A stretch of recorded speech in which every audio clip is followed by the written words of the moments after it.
Pada kesempatan ini kita akan mencoba sedikit membacakan sebuah kisah yang terdapat di dalam kitab Tanwirul Qulub. Mudah-mudahan kisah ini nantinya bisa kita jadikan sebagai pelajaran, kita jadikan sebagai ibrah pedoman bagi kita nanti. Yang mana di sini disebutkan sebuah kisah seorang ulama yang nama beliau adalah Hatim Al-Asam. Beliau adalah seorang murid dari Syakib Al-Balkhi rahimahullah ta'ala, yang mana pada suatu ketika Syakib Al-Balkhi, guru beliau Hatim Al-Asam ini bertanya kepada Hatim Al-Asam. Apa pertanyaannya? Munzu kam sahabatani, sudah berapa lama engkau bersamaku, kata Syakib Al-Balkhi kepada Imam Hatim Al-Asam. Maka dijawablah oleh Imam Hatim Al-Asam, 33 sana, 33 tahun lalu. Qala, berkata Syakib Al-Balkhi terhadap Hatim Al-Asam, fama ta'allamta minni fi hadhihi al-maddah, maka apa yang telah engkau pelajari selama 33 tahun bersamaku tersebut, kata Syakib Al-Balkhi terhadap Hatim Al-Asam. Maka dijawablah, thamana masal, ada 8 masalah.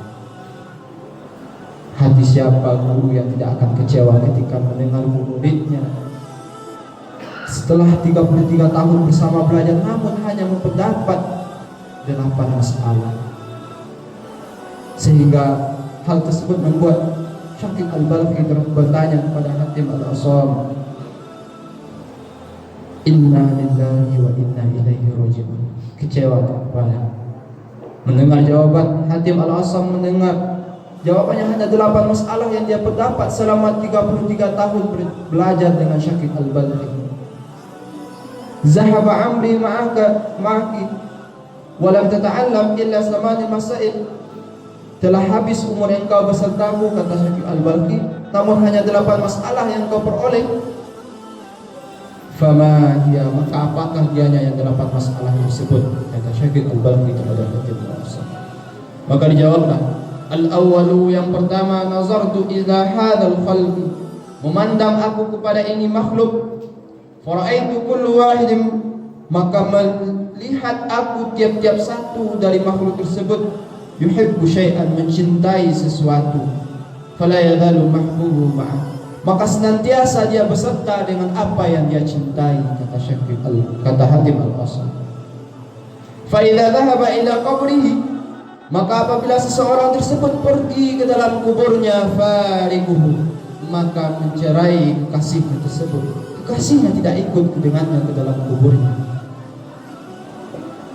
Faja'altul hasanat mahbubi, maka menjadikan aku akan kebaikan sebagai kekasihku, kata Hatim Al-Asam.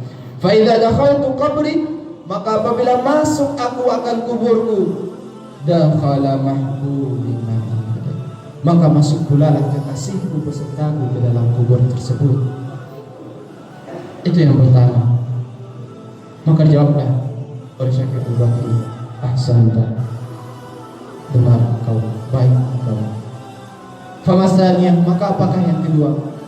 Rasa penasaran pun muncul dari diri Syakib Al-Balkhi mendengar jawaban yang pertama tadi. Maka jawablah yang kedua, nazaltu fi qaulillahi ta'ala, memandang aku pada kata Allah Ta'ala, wa amma man khafa maqama rabbuhu wa nahan nafsa 'anil hawa fa innal jannata hiyal ma'wa. Fa'alimtu, katanya, maka mengetahui aku bahwa sesungguhnya perkataan Allah Ta'ala itu adalah hak, maka bersungguh-sungguh diriku pada menolakkan yang namanya hawa, hatta istakartu ala ta'atillah, sehingga tetap aku pada mentaati Allah Subhanahu wa Ta'ala.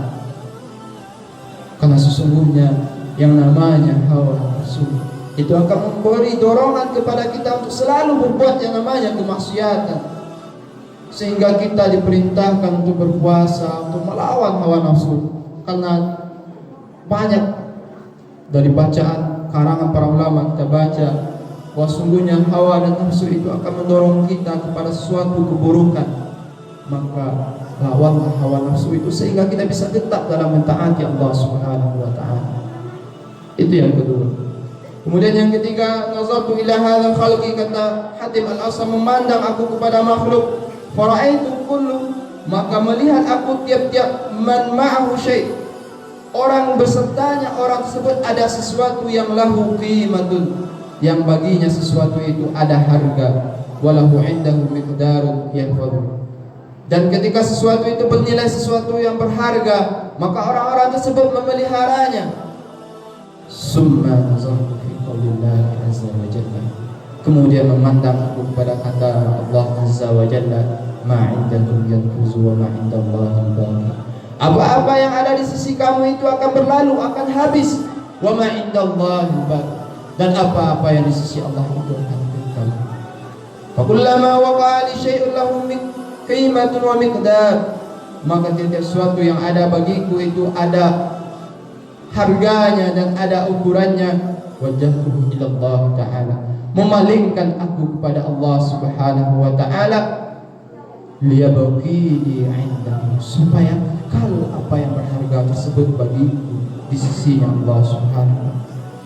Pada poin yang ketiga ini bisa kita pahami, kaum muslimin sedang jemaah Jumat yang dirahmati oleh Allah, bahwasanya apa yang senantiasa kita rawat dan kita pelihara, sesuatu yang menurut kita berharga di sini, terkadang kita lupa bahwa sesuatu tersebut itu nantinya akan hilang. Maka supaya sesuatu tersebut bisa kekal bagi kita kaum muslimin, maka palingkanlah kepada jalan Allah Subhanahu wa Ta'ala. Bagaimana cara mempalingkan sesuatu yang berharga tersebut kepada jalan Allah Subhanahu wa Ta'ala? Kita berikan untuk pembangunan masjid, wakaf, menyekolahkan anak yatim, dan lain-lain sebagainya yang merupakan sebuah kebaikan yang telah dianjurkan oleh Allah Subhanahu wa Ta'ala. Itulah yang akan kekal bagi kita nantinya kaum muslimin sedang jemaah Jumat rahimahumullah. Itu yang ketiga. Kemudian yang keempat, kaum muslimin, nazartu ila hadzal khalq, memandang aku kepada ini makhluk, fara'aitu kullu wahidin minhum, maka melihat aku tiap-tiap dari mereka tersebut, yarji'u ilal mali wal hisabi wa syarfi wan nasabi, mereka itu mementingkan yang namanya harta, kedudukan dan kemuliaan. Fa nazartu, maka memandang aku, fa idzan hiya la syai', seketika itu dianya harta, kedudukan, jabatan itu tidak ada apa-apanya. Summa nazartu ila qaulillahi ta'ala, kemudian memandang aku kepada Allah Ta'ala, katanya Allah Ta'ala, inna akramakum indallahi atqakum, sesungguhnya yang semulia-mulia kamu di sisi Allah adalah orang yang bertakwa, adalah orang yang paling bertakwa di antara kamu. Maka fa'amadtu ila taqwa, maka bersungguh-sungguh aku kepada takwa, hatta akunu indallahi kariman, sehingga ada aku di sisi Allah itu bagaimana adanya orang yang mulia. Kemudian yang kelima, nazartu ila hadzal khalqi, memandang aku kepada makhluk, maka memperoleh aku akan makhluk itu, kata Hatim Al-Asam kepada gurunya, mereka saling melaknat, mereka saling mencaci maki. Fa'alimtu, maka mengetahui aku, anna asla zalika kullahu hasad, maka mengetahui aku asal seluruhnya perbuatan tersebut, caci mencaci, saling melaknat antara sesama makhluk itu, asalnya adalah hasad. Fa nazartu ila qaulillahi ta'ala, maka memandang aku kepada Allah, katanya Allah Subhanahu wa Ta'ala, nahnu qasamna bainahum ma'isyatahum fil hayatid dunya, sesungguhnya kami telah membagi antara kamu penghidupan kamu pada kehidupan dunia. Di ayat ini jelas-jelas disebutkan bahwasanya apa yang menjadi milik kita tidak akan menjadi milik orang lain, dan apa yang menjadi milik orang lain tidak akan bisa menjadi milik kita. Lantas apa lagi yang akan membuat kita hasad? Jikalau kita yakin dengan ayat ini, kaum muslimin sedang jemaah Jumat yang dirahmati oleh Allah, maka yang namanya penyakit hasad tersebut tidak akan muncul di dalam diri kita. Kenapa demikian? Karena munculnya rasa hasad, penyakit hati yang berbahaya ini di dalam diri kita karena rasa iri dan dengki kita terhadap apa yang dimiliki oleh sahabat kita, apa yang dimiliki oleh orang lain. Namun jikalau kita percaya dengan janji Allah Subhanahu wa taala, Allah telah menetapkan bagian kita masing-masing, niscaya hasad itu tidak akan ada di dalam diri kita. Sungguh jikalau hasad itu tidak ada, maka tidak akan ada yang saling caci mencaci, saling melaknat dan saling menghasut. Untuk itu, mari kita yakini ayat yang telah diturunkan oleh Allah Subhanahu wa taala. Sesungguhnya apa-apa yang telah diturunkan oleh Allah itu adalah petunjuk bagi kita. Sesuatu yang telah diturunkan oleh Allah tak ada dusta di dalamnya. Kaum muslimin sekalian Jumat rahimakumullah. Itu yang kelima. Kemudian yang keenam, nazartu ila hadzal khalq, memandang aku kepada makhluk, maka memperoleh aku melihat aku kepada makhluk tersebut, mereka saling bermusuh-musuhan. Fa nazartu ila adwi fil haqiqah, kata Hatim al-Asam, maka memandang aku kepada musuh yang hakikat. Fa idzan, maka seketika itu musuh yang hakikat huwa syaitan, dianya adalah syaitan. Waqad qala Allah Ta'ala, Rasul telah berkata Allah Ta'ala, inna syaitana lakum adu, bahwa sesungguhnya syaitan itu bagi kamu adalah musuh. Fattakhizuhu aduwan, kata Allah, maka ambillah olehmu akan setan itu sebagai musuh. Maka memusuhi aku hanya setan, kata Hatim al-Asam, wa ahbabatun nasi ajma'in, dan mencintai aku akan manusia sekalian. Kaum muslimin sedang jemaah Jumat rahimakumullah, ketika muncul rasa benci terhadap saudara, muncul rasa ingin memusuhi, rasa saling dendam dengan saudara kita, maka ingatlah kaum muslimin, sesungguhnya saudara kita sesama umat manusia, mereka bukanlah musuh kita yang sebenarnya. Tapi jelas-jelas disebutkan oleh Allah di dalam ayatnya, sesungguhnya musuh kita yang sebenarnya itu adalah syaitan. Sehingga kita bisa hidup rukun dan damai di tengah-tengah masyarakat ketika kita tidak saling memusuhi, karena musuh kita yang sesungguhnya itu ialah syaitan. Kemudian yang ketujuh, memandang aku kepada makhluk, kata Hatim al-Asam kepada gurunya, fawajadtu, maka memperoleh aku akan mereka yang sulubul kathrah, menuntut mereka akan banyak-banyak dan menghinakan mereka akan diri mereka bisa babiha, dengan sebab memperbanyak tersebut, kata Hatim al-Asam. Summa nadartu ila qaulillah, kemudian memandang aku kepada katanya Allah Ta'ala, wa ma min dabbatin fil ardi illa 'ala Allahi rizqan, dan tidak adalah sesuatu di muka bumi ini kecuali di atas Allah lah rezekinya. Fa'alimtu, maka mengetahui aku bahwasanya apa-apa yang telah ditetapkan, sesungguhnya manusia itu, kata Hatim al-Asam, telah ditetapkan rezekinya oleh Allah Subhanahu wa taala. Maka fashtaghalat billah, maka bersibuk diri aku dengan Allah Subhanahu wa taala. Wa taraktu ma siwa, dan meninggalkan aku akan sesuatu yang selain. Kita bisa mungkin melihat fenomena yang mungkin terjadi di sekeliling kita, atau bahkan mungkin yang pernah kita alami kaum muslimin. Terkadang dengan sebab memperbanyak kekayaan, kita sampai menghinakan diri kita. Menghinakan bagaimana maksudnya kaum muslimin dan jamaah Jumat yang dirahmati Allah? Bahkan terkadang kita rela berbohong, terkadang kita rela melakukan apapun supaya apa yang kita inginkan atau harta yang ingin kita miliki bisa tercapai. Sesungguhnya itu sesuatu yang telah membuat diri kita hina.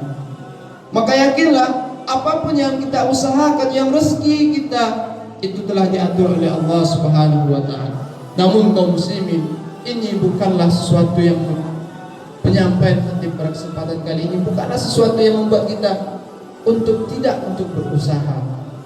Namun jangan sampai dikarenakan ingin memperbanyak membuat diri kita hina, baik itu di hadapan masyarakat, apalagi di hadapan Allah Subhanahu wa taala. Itu yang ketujuh. Kemudian yang kedelapan, nazartu ila hadzal khalqi, memandang aku kepada makhluk, fara'aituhum, maka melihat aku akan mereka itu yatawakkalu ba'duhum ala ba'din, berserah diri, bertawakal sebahagian mereka di atas sebahagian. Wa yatawakkalu hadha ala tijarati, dan bertawakal mereka di atas ini tijarah. Melihat aku, kata Hatim Al-Asam, mereka sering berserah diri kepada sesama jenisnya, sementara tiap-tiap makhluk itu akan meninggalkan mereka. Maka seketika itu, kata Hatim Al-Asam, faraja'tu ila qaulillahi azza wa jalla, maka kembali aku kepada katanya Allah azza wa jalla, wa may yatawakkal 'ala Allah fa huwa hasbuh. Orang-orang yang bertawakal di atas Allah, maka dia yang mencukupi akan yang oleh Allah Subhanahu wa taala. Maka jangan sekali-kali kita menggantungkan diri kita terhadap sesama kita. Mari kita gantungkan diri kita kepada sesuatu yang tidak akan pernah terputus, sesuatu yang tidak akan pernah terpisah dengan diri kita. Siapa? Tak lain dan tak bukan adalah Allah Subhanahu wa taala. Jikalau pada hari ini kita merasakan kekurangan, jikalau pada kesempatan ini, saat ini, detik ini kita masih merasa banyak kurang, maka jangan gantungkan kekurangan tersebut kepada makhluk lain, tapi gantungkanlah kepada Allah Subhanahu wa taala. Karena ketika kita berserah diri kepada Allah Subhanahu wa taala, Allah akan menjamin bahwa kaum muslimin sudah jemaah Jumat yang berhormat oleh Allah. Itulah 8 hal yang disampaikan oleh Hatim Al-Asam kepada gurunya Syakik Al-Balkhi.